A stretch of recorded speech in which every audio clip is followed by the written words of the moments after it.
Assalamualaikum warahmatullahi wabarakatuh. Perkenalkan, nama saya Kartika Mulyani, NPM 1850323 dari Program Studi Pendidikan Bahasa dan Sastra Indonesia FKIP Unpas. Di sini saya akan menjelaskan mengenai tentang analisis bahasa Indonesia. Yang pertama, ada fungsi bahasa Indonesia sebagai bahasa nasional. Menurut buku Arifin 2008 halaman 12, kedudukan bahasa Indonesia sebagai bahasa nasional memiliki fungsi-fungsi sebagai berikut. Di antaranya, yang pertama, ada lambang kebanggaan kebangsaan. Maksudnya adalah bahasa Indonesia mencerminkan nilai-nilai sosial budaya yang didasari pada rasa kebangsaan.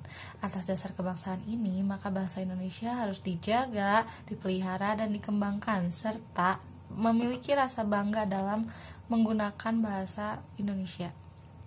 Yang kedua, ada lambang identitas nasional. Bahasa Indonesia fungsinya adalah sebagai lambang identitas nasional yang mengarah kepada penghargaan terhadap bahasa Indonesia. Nah, fungsinya itu sebagai identitas nasional di sini adalah bahasa Indonesia. Yang ketiga, ada alat perhubungan antar warga, antar daerah, dan antar budaya. Bahasa Indonesia di sini memiliki peranan yang sangat penting di masyarakat umum dan masyarakat nasional. Mengapa? Karena berkat adanya bahasa Indonesia, masyarakat dapat berhubungan satu dengan yang lainnya tanpa memiliki kesalahpahaman akibat dari perbedaan latar belakang sosial, budaya, dan bahasanya, tanpa perlu dikhawatirkan. Lalu yang keempat, ada alat pemersatu suku, budaya, dan bahasanya. Bahasa Indonesia di sini sebagai alat pemersatu suku, budaya, dan bahasa maksudnya adalah bahasa Indonesia memungkinkan keserasian di antara suku-suku, budaya, dan bahasa di Nusantara tanpa harus menghilangkan identitas kesukuan dan kesetiaan aslinya. Selanjutnya ada bahasa Indonesia, fungsi bahasa Indonesia sebagai bahasa resmi.